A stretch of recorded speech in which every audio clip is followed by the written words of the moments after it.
बात सुनील चोपड़ा साहब हाथ हिला रहे हैं, कह रहे नहीं ऐसा मुमकिन नहीं हो पाएगा, लेकिन टूटती हुई तो नजर आ रही है सुनील चोपड़ा साहब ना, इसलिए तो ये बातें हो रही हैं और बीजेपी का कॉन्फिडेंस और बढ़ता हुआ नजर आ रहा है। अगली ब्रेकिंग न्यूज भी पश्चिम बंगाल से। पश्चिम बंगाल बीजेपी ने चुनाव आयोग को खत लिखकर मुस्लिम बहुल बूथों पर महिला अर्धसैनिक बलों की तैनाती की मांग की है।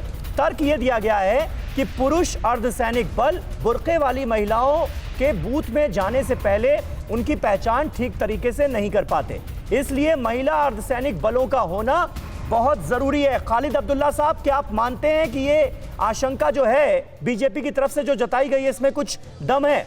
बोगस वोटिंग, क्या इसका खतरा है?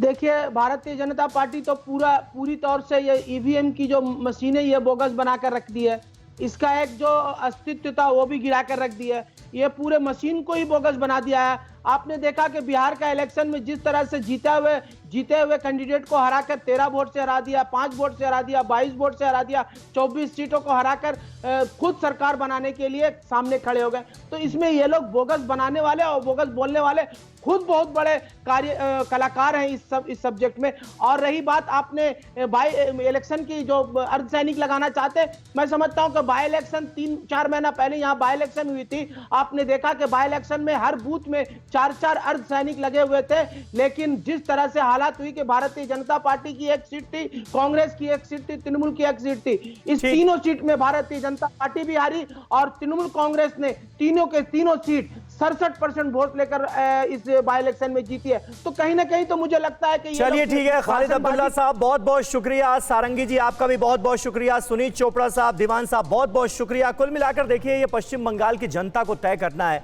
कि कौन अच्छा है कौन बुरा है, किसकी नीतियां सही किसकी गलत, और ये फैसला जनता ही करेगी। लेकिन मुख्य मुकाबला जो है इस बार सत्ताधारी टीएमसी और बीजेपी में नजर आ रहा है, ये बिल्कुल साफ नजर आ रहा है। जबकि आप याद कीजिए, पिछला जो विधानसभा चुनाव था उसमें सिर्फ 3 सीटें हासिल हुई थी भारतीय जनता पार्टी को, लेकिन इस बार तस्वीर बदली हुई नजर आ रही है, खासतौर पर लोकसभा चुनाव के नतीजों के बाद, जिसमें 18 सीटें हासिल हुई थी बीजेपी को।